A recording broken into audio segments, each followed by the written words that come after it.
Shalom. Welcome to our Erev Shabbat talk. I'm Avraham Shira from Eretz Israel. This week there's been talk everywhere, not only about what's happening in the world, of course, but this idea of the Mashiach, the Messiah. When's he going to come? We need him. We can't wait any longer. There's too many bad things happening, too many difficulties. Too much happening that we can't explain.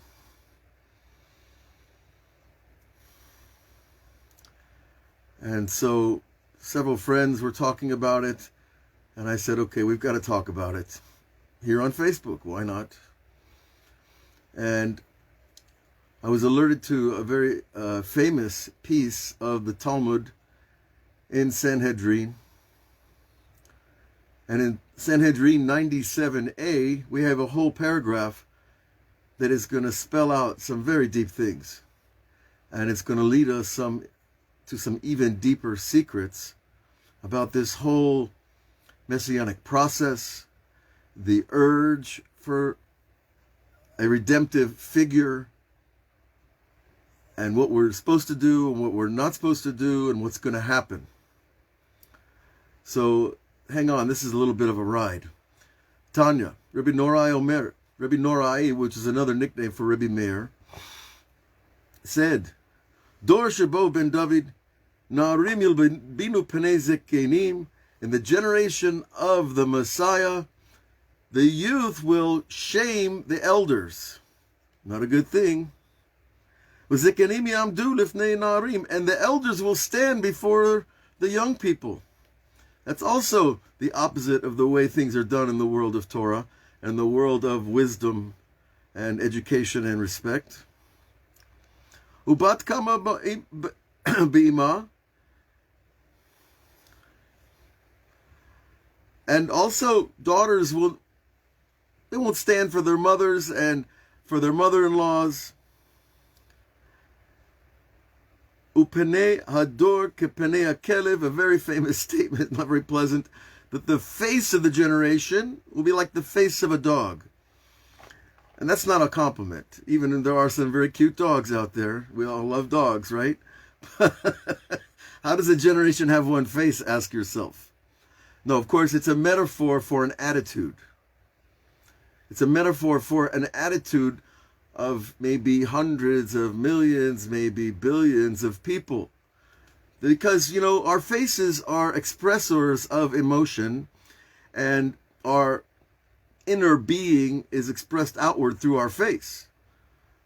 So if people are taking a posture inside, aggressive, arrogant, greedy, well, that's like a hungry dog. And it comes out that way. Ve'ena ben mitbayesh me'aviv, and a son is not embarrassed before his father. That used to be the case. Now, we're not talking about bad embarrassment. We're talking about healthy shame that would keep a person from doing the wrong thing or showing disrespect. These are all the things that Rabbi Meir said we'll see in the generation of the coming of the Messiah. Tanya, Braita said, Rabbi Nehemiah Omer, Dor Shebo ben David ba bo azut arbe. In that generation, there will be a great amount of boldness. And azut can be translated as boldness in a negative or positive sense. And I think here it's probably the type of boldness that we'd rather not see. The kind of people that do crazy crimes in broad daylight. Vayoker Yavat, va'gefen yitem pirio, va'zayit beyekev. Beyoker, that there will be great economic incongruence. That's a fancy word. There will be a sense, a breakdown in the normal way that business is accomplished. Why? Because there will be plenty of grapes, but wine will be expensive. The same, there'll be plenty of oil, and yet it's expensive. And normally when there's abundance, that means the price goes down. That's the way it's been for thousands of years. Why suddenly is there great abundance, tremendous abundance? We're throwing away food every week after Shabbos is ridiculous. And yet things are very expensive and the prices are going up. Why is that? Well, that's going to be found in the generation of Messiah, where everything is turned upside down. And all the kings, call a malchut, not just one malchut, all the malchut will turn to, denial of God. Minut. And even if they're not outwardly going to say they don't believe in God, they're going to inwardly believe it, and outwardly they're going to do things that reveal that truth. The governments don't feel like they have to answer to God anymore. Ve'ein tochacha. And there's no rebuke. Messiah, and it won't help any rebuke. To tell people, look, we gotta get straight here. We gotta fix things. We gotta return to our Creator and the laws of divine truth. Messiah, Rabbi Yitzchak comes along and he adds another opinion. Ein ben David ba. The Messiah will not come. Ad shenitapech kol malchut leminut. He reiterates the idea that all the kingship will be, Malchut is government in our modern parlance. Everybody will believe in things besides God. Amar Rabba, the Rabba said, my Quran, what does this verse teach us? Kulo hafach lavan tohorhu. Now he takes a very interesting halacha and he's going to use it for a prophetic vision. Only the Torah, you can see this kind of thing. That if a person gets a biblical skin disease, which is called tzarat, which some people like to translate, some of the great rabbis translate it as leprosy. Any little spot makes the person impure. And that has many ramifications in the Torah Beit HaMikdash society, where you can sit, where you can eat, you can't go to the Beit HaMikdash, etc. But if the entire person, his entire being, is covered with a skin disease, then he's no longer impure. He's pure again. Astounding. How does that happen? A little spot, he can't go to the Beit HaMikdash, he can't eat other people's food. And now if his entire body is covered white, he's suddenly pure. He's not judged to have to go outside the camp and go through that whole process of purification. He's called pure if he's all impure. And why is he bringing that here in the discussion about the generation of Messiah? That's a little interesting, I'd say. In other words, are we good? Well, sometimes we're good. Our generation, sometimes we're not so good. Can you put a percentage on our good between good and evil? 7.5 billion people. Well, we're kind of it's a toss up, Don't go to odds in Vegas.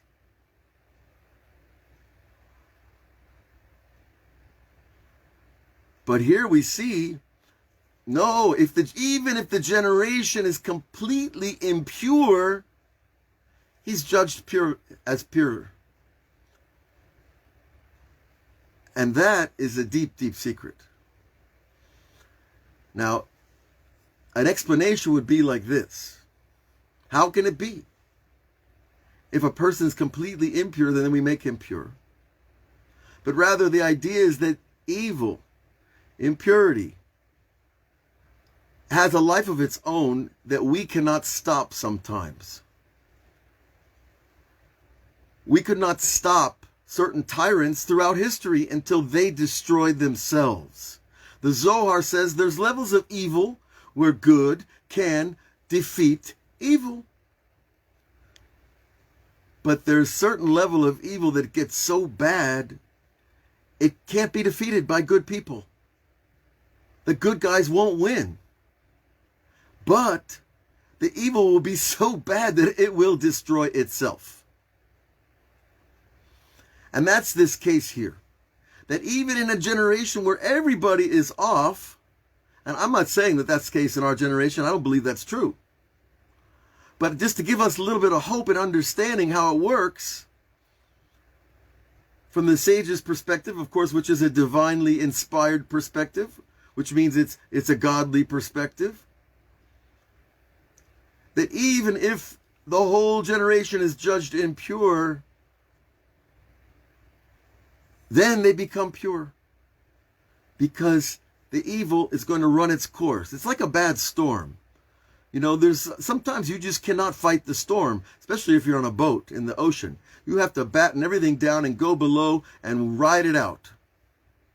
And there is a place to understand what's happening now in the world, to think about it that way. Does that mean we give up? No, we're not giving up. We're praying when we're battened down in the hatches, in the under the deck while the ship's at sea in a storm. We're praying, we're learning, we're doing good deeds. We never stop.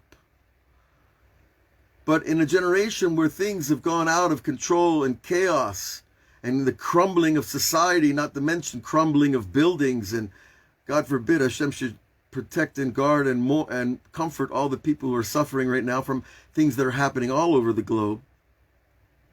We still have to understand, we still have hope even if everything looks terrible. That's what a Jew is, and that's what the Torah gives us, and the rabbis are telling us right here.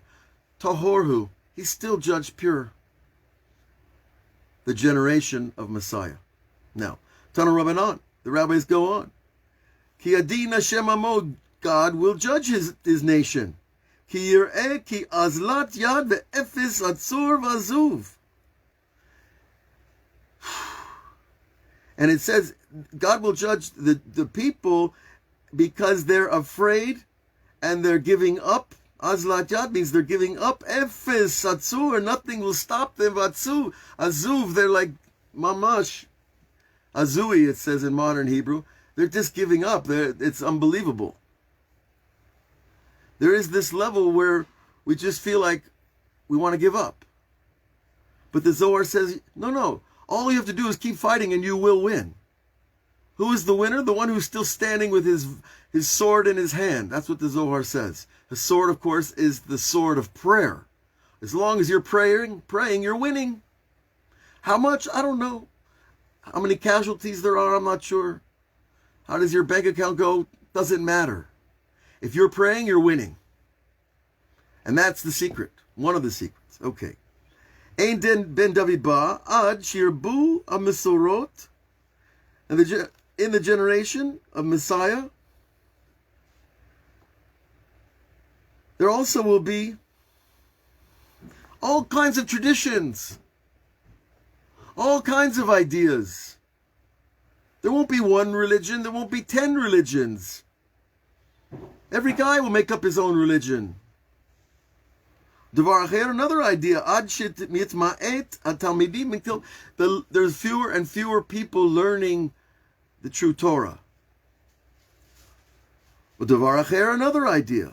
Ad shetichla pruta minakis, until there will be no more money in your pockets. Now this is, when you first read that, it sounds pretty bad. You mean Messiah's not going to come until we're all broke? No. That doesn't sound very good. It doesn't mean Messiah doesn't come until we're all broke. It means that we're not going to have money in our pocket because the money's going to be in pixels in our bank accounts. And you're going to carry around a plastic card. That's the vision and the prophecy of the rabbis. They understood how there's a shrinking of the collateral and the working of fiat currencies. They see that a long time ago. 2,000 years this was written ago. So that's another sign of the Messianic generation. Davar acher, another idea. Ad shit yayeshu, until people are full of despair from the redemption itself. They're saying there's no more redemption. The Jewish promise is over. The prophecies are empty. It's not going to happen. Well, I'm sure a lot of people felt that after the Holocaust. I'm sure a lot of people felt that when they were running away from Europe in 1940, 41, 2, 3, 4, 5. But suddenly in 1948, there was a place to run to. There was something happening different in the Jewish world.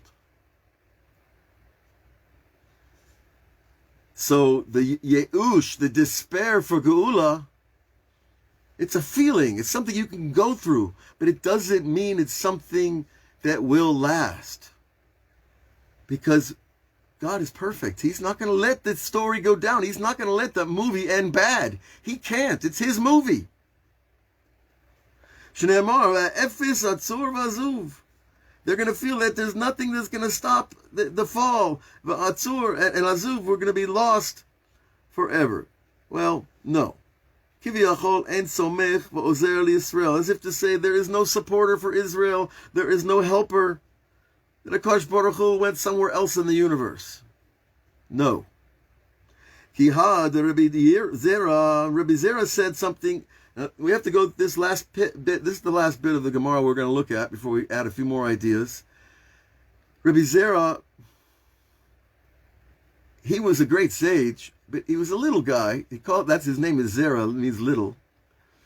He was the one who fasted to forget his 20 years of learning Talmud Babli, the Babylonian Talmud, in order that he could have a new slate, new software, a new chip to remember to go to Eretz Yisrael, which I bless all of you to come to Eretz Yisrael and to learn Talmud Yerushalmi. Okay, that's Rebbe Zera. That's one little detail about his greatness. He said like this, and he's sitting with all the great sages of the generation when they're learning. He's not sitting alone in some little shtibelach. Rebbe Zera said, Ki hu meshkach Rabbeinu d'maskebe. When he went to the Beit Midrash and he saw the rabbis talking about what we're learning today, listen closely, please. He did what we're doing right now. He came in and found the rabbis learning about the generation of Messiah. And you know what he said to them? Amarlahu, he said, B'matuta, b'vakasha, please. B'eina leminaychu lo titrahaka.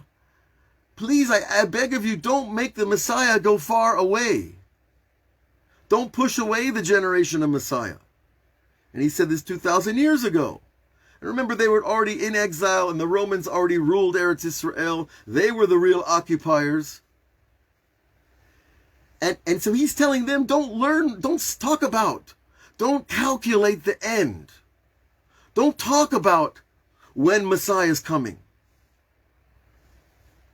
Because Rebbe Zera understood something that he's going to explain right here. Tanya, Shlosha ba'im b'chesek hadat. 3 things come with surprise. Hesek hadat means that you took your mind off the idea. 3 things come with surprise. Eluhen, Mashiach, Mitziah, the Messiah, a lost article, and the bite of a scorpion. 3 things that if you think about them, you're not going to find them. So Rebbe Zera was telling the great sages, you guys are talking about it, but you're not going to find it. Now we're going to find it today right here. I'll tell you where it is. And it's not my idea. It's just something that I happen to be fortunate to see inside the books of Rabbi Nachman. These 3 things, Messiah, a lost item, and a scorpion bite, you can walk around all through the jungle. You'll never get bitten by one, but they will bite you when you're not looking. God forbid. And the Messiah, you go look and look and look, and you're not going to find him. And the 3rd thing, a lost object. Everybody's experienced this, where are my keys? Where's my wallet? Where's my lunchbox? Whatever it is, you look for it, and then you forget it. You rest your mind a little bit. You calm down. You take a deep breath. And you let go. And then you find it. That's how it is with lost objects. We say, Amar Rebbe Binyamin, Kulam Beskatsumi, Machagavo Kosh Baruch Hu, Ifkach Nehem. Right? Rebbe Binyamin said a formula that we use, and our family uses it, and my kids use it, and they're still amazed. Every time. Rebbe Binyamin said, everybody's as if they're blind when they've lost something. They can't see it. Right in front of me is the coffee, and I can't see it. Right? Doesn't that happen before? I guess in certain age categories, it seems to happen more. Right? And when you don't look, you find it. The lost thing, the Mashiach thing, the scorpion thing. Now, what I'm going to add to you, folks, is that all three are one. All three are one. That when Mashiach comes, for some people, it's going to be like a scorpion bite. And for some people, it's going to be like, wow, I finally found it.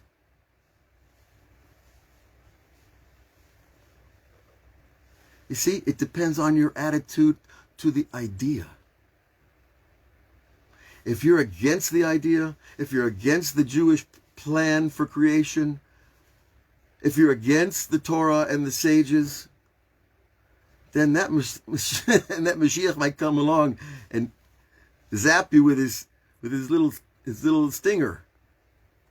But if you're for it, and you look, I believe in it. Okay, I want it to come. Am I going to talk about it all day, every day, and obsess? No.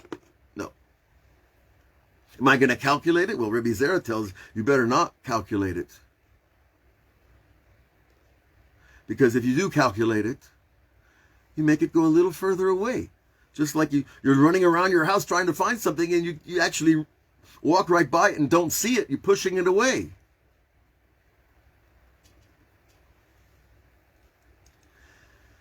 So this should help us with things like rumors, announcements, rabbis getting online and saying, oh, Mashiach's come, I have it from heaven that this week is the week, and people say things, I don't know.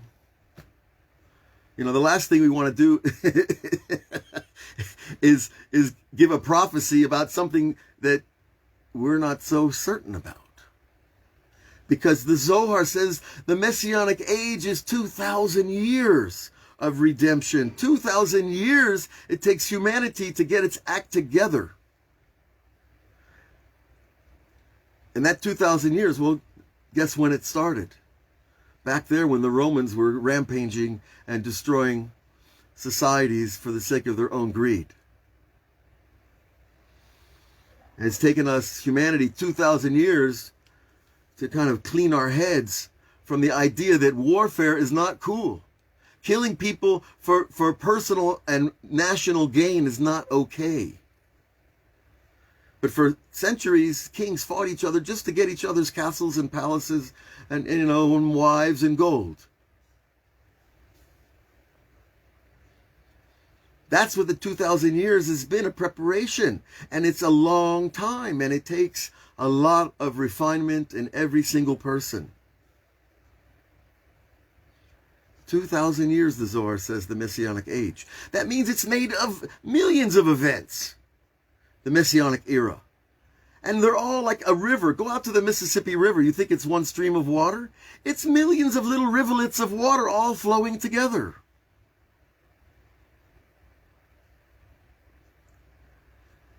And each one is necessary and part of the whole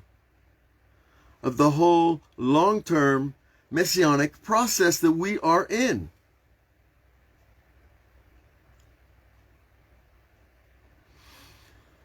So I want to bless us all not to get bitten by the scorpion, and it should be rather finding something that you lost. It's not finding something in a store that you, well, I'll buy that, it looks nice. No. It's something that you lost. That's what a Metzia is. What does it mean? You found the Messiah and it was lost? Well, that means you already had it.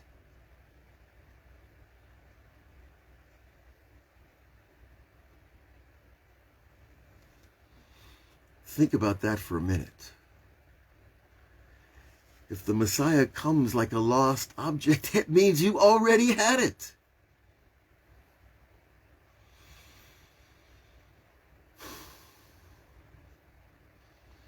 It makes me want to cry, but I don't feel like crying right now. I'm in a good mood. But really, think about it. It's something inside you. It's something we're going to find inside us. And that's what Rabbi Nachman comes along and teaches us. That every person has their spark of the Messiah. Every person has their Nekuda of Mashiach, the point of soul that unifies with all the other points. Now, we have a lot of points that don't unify too well, right? I don't agree with you, I don't like you, you don't like me. Fine, that's, the way it goes. It's true, Mike, I am in a good mood a lot of the time, but maybe talk to my wife. Ay. No, the real battle is to never give up. That's all. We never give up, and we win. We keep praying.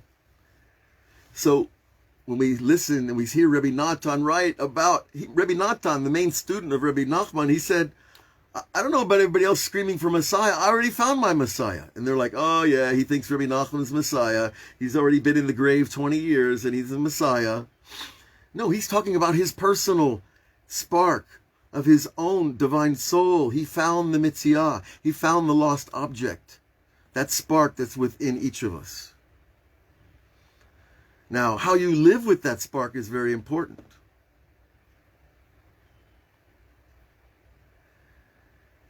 And what others say about their spark or other people's sparks, or he's the Messiah or she's the Messiah, you know what? It's okay. Just be graceful. Let everybody have their opinion and their way of describing and expressing themselves. Because there's no other way to live in this world except let everybody else have their way and express themselves. But you can have your connection, and that's the most precious thing you have.